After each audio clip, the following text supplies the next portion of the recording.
This is the Wealth Ability Show with Tom Wheelwright. Way more money, way less taxes. Welcome to Wealth Ability, where we talk about how to make way more money and pay way less taxes. I'm very excited to be with you today. Just wanting you to know this is my very first podcast ever that I've done on my own. But I'm very excited because we're going to talk about taxes in a very different way than people normally talk about them. See, when I look at taxes, over the years, and I've been doing this for 35 years, I've been in Big Four national tax departments, I've been in Fortune 500 companies, their in-house tax advisor, I've taught at a major university, Arizona State, for 14 years, and I've had my own practice for over 25 years now. So over that time, what I've learned is that taxes are really a series of incentives. And that's what we're going to talk about today, is how to take those incentives, and instead of taxes being your worst enemy, which, let's face it, for most people, taxes are absolutely the worst enemy that we have to building wealth. That's why they call it a tax. It's taxing because it drags us down, okay? What we're going to talk about today is how to make taxes your best friend. Actually, how to have taxes lift your wealth, okay? Actually, how to make taxes your best friend. How to make your partner in the government a good partner instead of a partner who's just constantly taking from you. What we're going to talk about today is how the government as your partner can give to you. All we have to do is understand that there's two purposes of the tax law. The first purpose is everybody knows about, and that's to raise revenue, okay? It's to raise revenue to pay for schools, to pay for infrastructure, to pay for military, okay? To pay government salaries. There's a lot of reasons to raise money. And most of us think that is the primary reason. And in fact, it's not. There's actually it's a very small percentage of what the tax law is for. Most of the tax law, 99% of the tax law, is nothing more or less than a series of incentives. Okay? If you think about it, the tax law is actually very simple. There's a couple of pages that tell you what your tax rates are, and how much tax you should pay. And then there's thousands and thousands of pages that tell you how to reduce your taxes. Let me give you an example. So everyone is familiar with mortgage deductions, okay? We're particularly familiar with this, with the change in the tax law, because with the change in the tax law, we saw that, the government. Originally, we have unlimited mortgage deductions. A few years ago, they reduced and said, okay, $1 million or $1,100,000, that was the most you could have. And now they've restricted even more to $750,000. Okay, so the government's saying, well, we'd like you to buy a house. We're going to encourage you to buy a house. We're going to give you a tax incentive to buy a house. However, not too big of a house. Okay, so the government's actually being very specific in their incentive there on the house. And they're also saying, look, if the state taxes are too high, we're not even going to give you all of that deduction, right? Because that's limited to $10,000 under the new law. So the government's being very specific in this incentive. Another one that almost everybody's familiar with, the government wants you to send your children to college. What do? They give you a tax credit for sending your kids to college. Okay, and those of us who have sent our kids to college are very excited about that tax credit. That's an incentive. That's the government saying, we'd like you to send your kids to college. We'll give you a small tax credit, but enough to kind of take some of the bite out of that big expense, because we want you sending your kids to college. One of the biggest ones ever is, we'd like you to send your money to Wall Street. Seriously, that's what's called a 401k.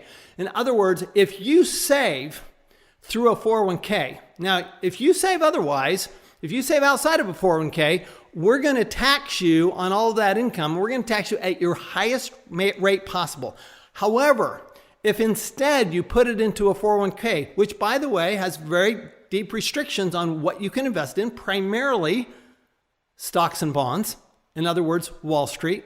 If you support the stock market, we will give you a tax deduction. That's your 401k tax deduction. On top of that, we'll actually encourage employers to give you a match so that you got a super encouragement. Okay, now we're going to talk about 401ks in subsequent programs here. Many of you know that if you listened to me before, 401ks are not my favorite way to save taxes. In fact, they're probably my least favorite way to save taxes. Nevertheless, it's something that most of us have experienced. Most of us have had a 401k at one time because we've been an employee.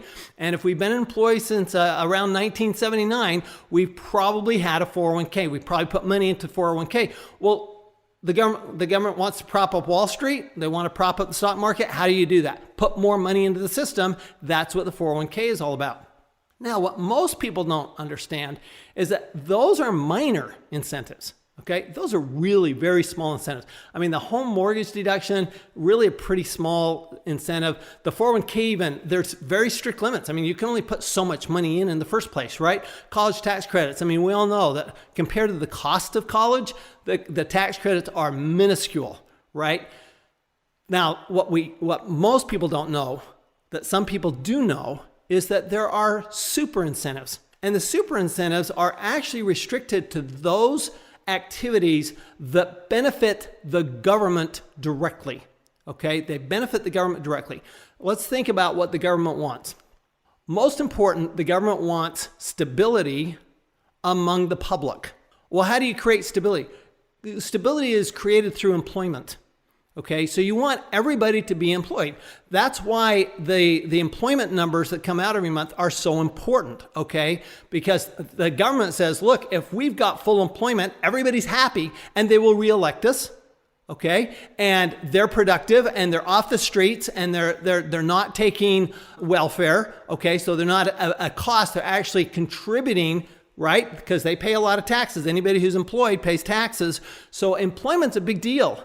So what does the government do? The government says, look, if you're an employer, then you're going to get certain tax benefits for employing these people, okay? And in fact, they'll even say, if you employ certain people, you get even more incentives. For example, if you employ veterans in the U.S., you get more incentives than if you employ somebody else, okay? If you employ disadvantaged people, or if you have employment in what they call an enterprise zone, this is a disadvantaged area of a city or a disadvantaged area of a state.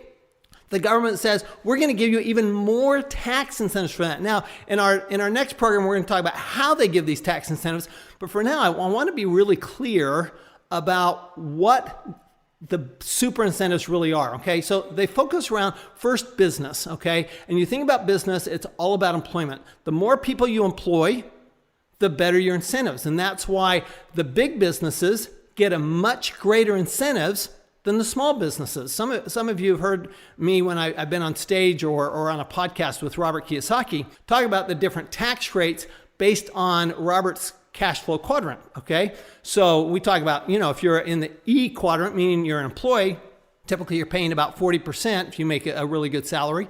If you're in the S quadrant, it goes up to 50 to 60% because you're paying both your share and the employer share. When you get over to the B quadrant, which is over 500 employees, all of a sudden it drops to about 20%, okay? Interestingly enough, this is worldwide. So whether you're in the US, whether you're in Canada, whether you're in the UK, whether you're in Asia or Africa, doesn't really matter. These tax incentives are fundamentally the same. Now, the specifics are going to differ from country to country, but the purpose, the way the government uses taxes is essentially the same from country to country. And I've traveled all over the world with Robert. And every time I go to a new country, like I'll be going to South Africa this summer and I'll go to Australia this summer. Every time I'm going to Canada this spring, every time we go to a new country, I'm always looking at the tax laws of that country. And it's just remarkable how similar they are. Every single country, if you're a business and you have lots of employees, you get lots of tax benefits and you pay a lower tax rate. Okay, if that's how you make your money, you are partnering with the government. Now, the reality is, I keep saying partner with the government. You're a partner with the government whether you like it or not. Okay, let's face it, folks. You are a partner with the government whether you like it or not. Now, you can be a silent partner with the government and just let them take whatever they want. Okay, that's when their taxes are your worst enemy because you're not taking advantage of the incentives. You're not doing what the government wants you to do. You're not being a good partner. When we're a good partner with the government, we do what the government wants us to do. See, these incentives, a lot of people talk about loopholes. Drives me crazy. Why loopholes are inadvertent tax benefits, okay? They're a loophole, right? They're not supposed to, they're a way around something or a way through something, right? They're not intentional. What we're talking about and what we're going to talk about on this show is the intentional incentives, okay? These are all legal incentives. The last thing I want you to do is lose sleep at night because you're going, oh, my accountant says I can't do that because it's illegal. No, everything we talk about on this program, everything we talk about will be absolutely legal within the four corners of the law, okay? Understand, I sign a lot of tax returns during the year. I have to sign under penalty of perjury that tax return is accurate, okay, to the best of my knowledge, okay? So I'm not going to do anything that puts me in prison because let's face it, folks, I will admit that my number one goal in life, or one of my number one goals, is to never be anybody's girlfriend. And the way to do that, I think, is stay out of prison. So I'm going to do everything by the books. What most people don't understand is they don't understand what the books say. So go back to employment. Big business. Why do they get all the tax incentives? Because of all the employment. Now let's go to the investors. If you're familiar again with the cash flow quadrant, you know that the I quadrant, which is the investor quadrant, the professional investor quadrant, actually has the lowest tax rate of all. You can get to zero. So I wrote a book a while back called Tax-Free Wealth. It's done really well and get lots of nice feedback on it, and encourage you to go to Tax-Free Wealth. Absolutely. It's a terrific, very simplified book on the tax incentives. Okay. And basically when I was coming up with the title, I'm going, what should I call it? Should I call it about tax reductions or how to reduce your taxes? No. What I want to talk about is how to make your wealth tax-free. Completely tax-free. And the way to do that is to get to that I quadrant. So we'll talk about that in future shows. But one of the big incentives, if you think about it, if you produce housing for other people, not for yourself, if you produce it for yourself, you get a little tax benefit. That's the mortgage deduction, right? If you produce it for a lot of people, in other words, you're generous, you build a lot of housing for a lot of people, you get huge tax deductions, okay? We're going to talk about depreciation on a future program. We'll talk about all the tax incentives, the 1031, the 1031 exchanges. We're going to talk about, all these great things, cost segregations, things like that. We'll talk about these in future programs. Understand the basic concept here. The basic concept is the government wants you to create housing. The way they encourage the private industry to do that, the private investor to do that, is to give a tax incentive. So housing has tremendous tax incentives. If you go to low-income housing, even more tax incentives. Not on top of the depreciation, you get tax credits for low-income housing. Now, what else does the government want us to do? Okay, they want us to create energy. They want us actually, in the U.S., one of the few countries where natural resources are owned privately, okay? They want to encourage us to drill for oil. They want to encourage us to produce clean coal, okay? They want to encourage use of the natural resources. So they give us tax incentives for that. And we'll talk about those more specifically later. They also give us tax incentives for clean energy. Okay, some of you have purchased an electric car, and you've gotten a tax credit for buying that electric car. Some of you you might have invested in windmills or in other types of clean energy, wind energy, solar energy. Any type of energy that's clean has some tax benefit to it if the government wants to encourage you to do that. Okay, so anything that the government wants you to do, they're going to do it through a tax incentive. Let's give one more, okay? How about agriculture? They want better agriculture. They want to encourage farming. They want to encourage ranching. Why? Because they want to feed the people, because they want people to have enough food in their bellies. They want them to be productive, eating. They don't want them to be sick. So what do? They create tax incentives so that farmers don't have to pay as much tax, so that they'll continue farming, right? Because everybody knows farming is a very risky business. Right? The best gamblers I've ever met, actually the best poker players I've ever met, are all farmers. Okay? Because they're gambling every single year with the weather. They're gambling with, the pests. They're gambling with the prices. They're constantly gambling. It's a tough business to be in. So the government gives incentives to do that. Just like, drilling for oil. You're drilling for something that you don't even know it's there.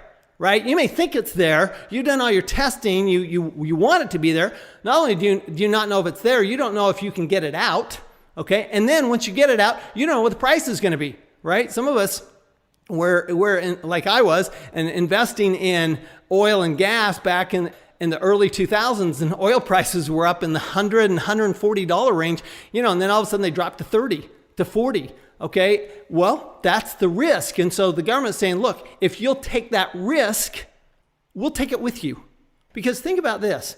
Every deduction they give you, they get back, right? If you're successful, they actually get it back in taxes. Now, here's the thing. If you keep reinvesting, then you keep getting the deductions. This is a key point. It's called tax-free wealth. Okay?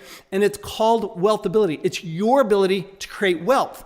Why? Because taxes, actually the tax law is a tool. It's actually a roadmap, not just for reducing your taxes. The tax law is a roadmap to producing wealth. So like I was saying at the beginning, taxes are either your worst enemy or your best friend when it comes to building wealth. I was doing this show the other day. I was a guest on a television show, news show. And before we started the interview, before we were on the air, the host was telling me, talking about the IRS, saying, I think the IRS is just a scam. And I just went, what? What do you mean the IRS is a scam? And she couldn't explain it. But I'm going, this is what people think. People are thinking taxes are just a way for the government to steal from me. Okay? And you can take that approach. Oh, woe is me, the government's out to get me. And that's frankly the approach most people take. But as we've been talking about incentives, understand that, the part where the government takes your money, it's like 30 pages, right? There's one line that says all income's taxable unless we say it isn't. Another line that says nothing is deductible unless we say it is. And about 27, 28 pages of charts and tables tell us how much tax to pay on that. The tax law is 6,000 pages in the US. It's 12,000 pages in the UK. Okay, now Canada's slightly less. It's about 3,000 pages, okay? I think the Canadians have got this right. Fewer pages in the tax law. Everywhere I go, though, what I see is that the tax law of those 3,000, 6,000, 12,000 pages, there's like 30 pages that are the government saying, give me your money. And there's like 5,970 pages saying, here, take some money. Take it, here, be a partner. Do those things we want you to do. We will give you those tax incentives. That's why this program is about way more money, way less taxes. Understand that if you don't have to pay those taxes, and legally, if you don't have to pay those taxes, what can you do with that money? You can supercharge your investing, okay? So you've got all this extra money. It's like, I've actually calculated that the government is willing to give you a new house every year if you will do what they want you to do. Because you can take those taxes you've saved, borrow from the bank, and buy another house that you can rent out, okay? So they're willing to do this for you only if you get the financial education, okay? And that's what Wealthability is all about. Everything in wealthability.com is about how to make more money, in part by paying less taxes legally. There are reasons the rich are rich. Now, people can say, well, the rich are rich because they're evil. Well, that's fine. They may be evil, and they do actually create the tax laws for themselves. Okay, let's be honest. Okay, the tax laws are created by the rich for the rich. No question. So we have a choice. Do we complain about it? Do we say, oh, the IRS is a scam? Do we argue with it? Do we say, oh no, we need to be afraid of it because the IRS, oh, they're evil, they're just bad, they're going to come get me? Or do we embrace it? That's the choice. That's the decision you can make. And you have to make that decision up front. Once you make that decision that the tax law is my friend, the whole world changes. The whole world changes because now we're looking at how do I become a better partner with the government? How do I work with the government to create housing, employment, energy? How do I work with the government to, there are adoption credits, okay? The government wants us to adopt children. I think that's a noble cause. I have an adopted son. I find that to be a very noble cause. That's very personal to me. So that the government gives a tax credit for adoption, I think is a wonderful thing. Okay, now you're going, okay, well, that money has to come from somewhere. That's right. It comes from those people who spend their money. So all the incentives are paid for by those who really consume, right? It's paid for the consumers so that the producers can produce more. Now, if you just want to consume, that's fine. Pay your taxes, do your 401k, no problem. The government is fine with that. They're happy to take your money. On the other hand, if you're willing to do some things that will actually are really productive the way the government wants you to be productive. Okay, there's a lot of things to be productive at that, the government doesn't care, right? But there are a lot of things like charitable donations, charitable causes, creating employment, creating housing, creating energy, creating research and development. There's a lot of things the government does want you to do. And when you do it, just remember, it's your ability to create your wealth. You can make way more money when you pay way less taxes. Hey, thanks so much for listening today. As an additional thank you, I want to give you a special gift just to our podcast listeners to help you jumpstart your journey to building massive wealth tax-free. This is a group of not just one, but 5 of my top educational resources on this topic. There are several amazingly helpful PDF downloads and 2 training videos, including one with my good friend Robert Kiyosaki. These resources are not given away free anywhere else. So to get these special bonuses, just go to wealthability.com/gift. That's wealthability.com/GIFT. Thanks. You've been listening to the Wealth Ability Show with Tom Wheelwright. Way more money, way less taxes. To learn more, go to wealthability.com.